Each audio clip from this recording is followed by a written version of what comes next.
Being able to control your own thoughts is probably one of the most important things that you need to have control over. And that is exactly what I want to make this video about. Because your attention is constantly going in every single direction. And it's hard to have control over that sometimes, especially with social media, especially with politics, world events.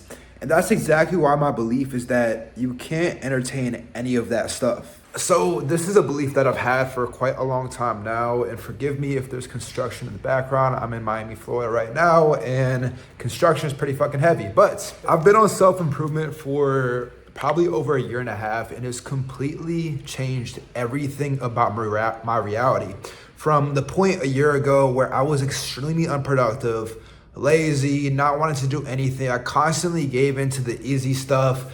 I pushed off the hard tasks that I set for myself till the end of the day, till the next day, till the next week. And it just compounded over time. And I just felt like shit because of it. And it wasn't a specific moment for me, but it was more about those days just compounding over and over and over again, where I just got fed up and I needed something to change. That's when I understood that self-improvement is my way out. Self-improvement is the way that I can escape this reality that I lived in, because I just hated everything around me. I hated the fact that I couldn't, I didn't have a nice physique. I had low self-confidence. I felt like I had to force myself into, social circles because I didn't have the confidence, the communication skills to be able to handle that kind of conversation. And in college specifically, I would have to force myself to drink alcohol, even though I hated the taste of it. I hated parties. I hated clubs. I hated bars. And I just wanted to feel some sort of pleasure because of it. And that's why I forced myself into that reality. And I forced myself into chasing a false pleasure, a false reality. And all of a sudden, all of that just broke once I understood that I was lacking self-development. And that's when I went fully into myself. And being able to control my own thoughts, being able to control my attention has been something that I had some belief in when I initially started, but I didn't really know how to verbalize my thoughts purely because it was just something that I subconsciously did. Because when I went heavy on self-improvement, it wasn't a matter of like, okay, I'm just gonna cut out everything. I just knew that if I really wanted to better myself, because I'm 21 years old right now. At the time of starting self-development, I was 19 years old. And 19 years old as a man in this world, you have no significance at all as a man. No significance. You are not born with it. You have to create your significance through brute willpower of creating something, of being a significant man. And that is something that I have to build myself up into. And obviously, like, I'm a little bit later down the line towards self-improvement, being 21 years old now. But I think it's a matter of having to tone out your entire environment and not listening to any of the outside world around you. Because I'm going to tell you this. There have been countless conversations with loved ones, my girlfriend, my family, my close friends at the time, thinking not directly, they weren't like directly like, what are you doing? Why are you, I dropped out of college at 19. I completely like veered away from all my friends in college. And they weren't like, bro, what are you doing? But it was more like, you're starting to change. Like there's something wrong with you. And it sucked. It sucked because I had so many lonely nights sitting in my apartment. I'm telling you, like when I went heavy on self-improvement, when I cut out all the distractions in my environment, that's when I was going to sleep. I was waking up at 5 a.m. in my college dorm room. I had a roommate next to me. My college dorm room is about the size of my current living room right now in my apartment. And I had a bunk bed with a roommate. And I was waking up at 5 a.m. every single day, going to the gym, not really knowing what I was doing, but I just wanted to escape that reality so badly that I was desperate to do anything to change that. I was going to the gym maybe twice a day. I was trying to eat as clean as humanly possible. I was cutting out everything around me. Before that, I was going to the bars and the clubs 3-4 times a week. But after that, I just completely cut out everything. I just needed to focus in on myself so badly because I understood, again, it was compounding events that led up to that breakthrough for me, that made me realize that something needs to change. Something needs to change for me to be a better version of myself. But before that breakthrough, I felt like I was unconsciously floating throughout every single day. I wasn't really present in the moment. I never had high energy. I never had like consistent energy. I'd always have energy crashes throughout my day. My school, my academics, the classes I had, I just cared very little about it. I had very little gratitude for this life. I just found every reason to complain about my day-to-day basis. And it wasn't like I was heavily involved with everything around me. But after that breakthrough, after I understood that I needed to develop the best version of myself because I let myself get so weak and vulnerable as a man, I had these morals aligned. I had these big dreams and desires that I wanted to do something big with my life, but I couldn't see that happening in the current body, the current mindset that I had there. And I was willing to do whatever it took to really develop myself into that man. So not even knowing fully what I was supposed to be doing, like I was blindly walking on self-improvement. I was waking up at 5 a.m. every single day, going to the gym twice a day. I was going to sleep at like 6 p.m. every single day because I didn't know what better to do with my time. I was meditating an hour a day, trying to feel like I was doing something productive. I call it mental masturbation now. Feeling like you're trying to be productive, but you're actually just wasting time, which is exactly what meditation was to me because I was literally meditating for hours a day. I think meditation is a great technique, being present in the moment, but hours a day, I don't think that is necessary at all. It's not a one size fits all for everyone. So meditation might work for someone, it might not work for someone else.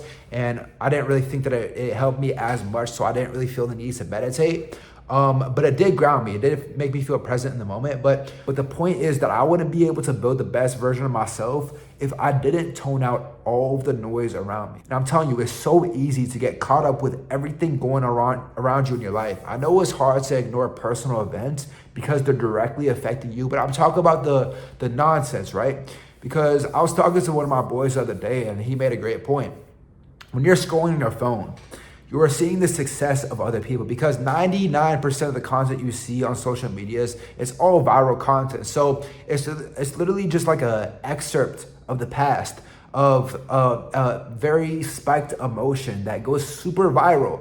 And you're literally watching the success of other people. And I think that's bullshit. You know, I'm the one to admire the genius work of politics, of science, of business, all these different categories. Like I really admire the genius of the creations of that kind of stuff. But part of me is a little bit envious. And this is why I knew I needed to tone out everything, because when I started to feel that bit of envy and jealousy, that's when I realized that, okay, why am I feeling envious of other people succeeding? Why not just build that for myself? Because the mind will never be able to replicate something that is very unique, but the soul will. Your soul will be able to replicate that because it comes internally from you. If you have a thought that comes to your head that it doesn't feel like it comes from your mind, but like it just comes from your soul, it feels authentic to you, it feels like something you intrusively want to do, and you trust your gut feeling, and you know it's something that really feels good to you. Like you have no second thoughts about if you make this decision, if you take this action, if you verbalize this thought. It just feels authentic to you because that is coming from your soul, and that's the most precious thing about this human life. And if you let all of the outside noise around you affect you, it starts to manipulate that authentic soul you have within yourself. And you start letting your mind control, because the mind is it can be replicated very easy. For instance, every human has pretty much the same exact mind, but every soul is different. Every single soul is different. And that is how you make yourself not be a commoditized copy of the other person. That's why you, like, from a generalized point of view, like, don't be biased with yourself for a second. Like, is your life unique to anyone else? You think it is because it's your life, and I think the same exact way. But when I take a step back from my life and I look at it from a 3,000-foot perspective, I realize that I'm really not that significant towards anyone else if I let everyone's opinion consume my own. When I start to stand out and break free from that, that's when I create my own authentic voice. That's when I create my own authentic thoughts. And that is the most precious thing about this life that you need to hold close to your heart. You cannot let anyone else's opinion affect yours. Like, of course, it is very beneficial to listen to self-improvement videos, podcasts, books, all of these things that do help you be a better person. But there is a point of constantly consuming without taking action versus consuming then taking action. Because I do have beliefs that are molded onto me from other people, of course, because it'd be stupid to ignore people. That's just being arrogant if you ignore people who are trying to help you out on this path that you're on. But if you are not applying the information that they give you, and you're just constantly consuming, and literally just becoming a speaker for that person, in a sense that you just, you talk out every single belief, every single thought that that person has. You're not even talking for your own self. Like, what point does it come to you having your own voice or not? That is the best thing about this world. Again, that's why I started this video off saying that the only thing that you can control at the end of the day is your own thoughts. And if you let the outside world constantly influence your thoughts, then you are just living in someone else's world. You cannot create your own reality. You cannot be as ambitious if you don't create your own thoughts. And that is why I'm creating this video, is because it was one of the biggest things for me that helped me get to the point that I'm at right now. And one of the strongest beliefs that I have right now is that I have to stay in my own bubble. I have to be so closed off to the outside world. I'm not saying that I don't care about the people suffering right now in this world, but I am saying that you cannot let the outside world affect your own thoughts and opinions, because that is what makes you unique. So throughout any stage of your life, just hold that close to you. Of course, when I do get to the point of significance and importance where I do have the power to leave an impact on this world, because that is like my biggest goal in this life, is to leave the best possible impact on this world as I can. But as of right now, I'm in a season of life where I don't have any power to do so. I'm in a season of life where it makes the most sense for me to just close out the outside world, live in my own bubble, and just constantly develop myself. Some of you are oblivious to that. Some of you don't understand that you need to be selfish in the right now to be selfless for the rest of your life. Because I know if you're watching this video, you probably are as ambitious as I am. You probably have these big goals set up for yourself. You probably want to live out this big life. Like, I don't know about you, but I want to live out like the luxury life. I want to go out to the nice restaurants, the nice boats, the nice flights, the first class flights, nice hotels, Airbnbs, all this stuff. I want to do that stuff, but it cannot happen if I don't create the best possible version of myself right now. I'm sorry if this video seems a little bit off tone for me, because I don't know, I just had this surge of energy, surge of an idea that I just sparked this morning. And I just wanted to get it out on a video right now. So I think I got pretty much everything I want to say in this video. I appreciate you watching, and if you found any of this valuable, I would appreciate you subscribing and liking this video. Check out my IG, because I post stuff like this every single day on my stories, on my reels. I will see you in the next one. Peace.